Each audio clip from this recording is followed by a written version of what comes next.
महल market committee की तरफ से कायम सब्जी मंडी शहरियों और आड़तियों के लिए दरदेसार बन चुकी है। सब्जी मंडी के लिए जगह कम होने की वजह से आड़ती सड़कों पर मंडी लगाने पर मजबूर हैं, जिससे न सिर्फ कई घंटे ट्रैफिक ब्लॉक होने से झगड़े मामूल बने हुए हैं, तो तलबा और तालबात भी स्कूलों से लेट हो जाते हैं। सब्जी मंडी की जगह बहुत थोड़ी है जी।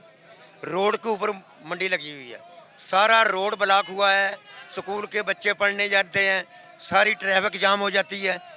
एक अरसा दराज से पीर महल की सब्जी मंडी रोड पे लगती है और यहाँ पे ट्रैफिक हमेशा जाम रहती है, क्योंकि हैवी ट्रैफिक इसी रोड से गुजरती है। हमारे माशरे में जूते एसी वाली दुकानों में, जबकि फल और सब्जियां सड़क पर रखकर फरोख्त की जाती हैं। इस बात का अंदाजा सब्जी मंडी में फरोख्त होने वाली सब्जियों को देखकर बखूबी लगाया जा सकता है। सब्जी मंडी को इस तरह होना चाहिए कि इंसान जब सब्जी खाए अच्छी हालत मिले। गर्दो गुबार, बुरे हालात, बौंके दहाड़े, यहाँ पे ऐसे महसूस हो रहा है जैसे हम किसी दूर दराज ऐसी जगह पे आ गए हैं जहाँ बमबारी हुई हो। सब्जी मंडी थोड़ी है, कचरा घर हैगा, जिथे ਜਿਹੜਾ ਹੈਗਾ रोड ਦੇ ਉੱਤੇ ਗੰਦ ਦੇ ਵਿੱਚ ਹਰ ਚੀਜ਼ ਰੱਖ ਕੇ ਤੇ ਵੇਚ ਰਹੇ ਆ, ਸੇਲ ਕਰ ਰਹੇ ਹੈਗੇ। ਸ਼ਹਿਰੀ ਜਿਹੜੇ ਬਹੁਤ ਹੀ ਪਰੇਸ਼ਾਨ, ਬਹੁਤ ਤੰਗ ਆ, ਅਸੀਂ ਆਪ ਤੰਗ ਆ। ਕਿਸੇ ਦੀਆਂ ਜਗ੍ਹਾ ਤੇ ਅਸੀਂ ਜਦੋਂ ਸੌਦੇ ਲਾਉਂਦੇ ਆ ਤੇ ਸਾਨੂੰ ਉਹ बहुत तंग करते हैं। दुकानदारों का मुतालबा है कि सब्जी मंडी को फौरी तौर पर शहर से ऐसी जगह मुंतकिल किया जाए जहां पर दुकानदारों समेत ग्राहकों को सहूलियात मुयस्सर हों।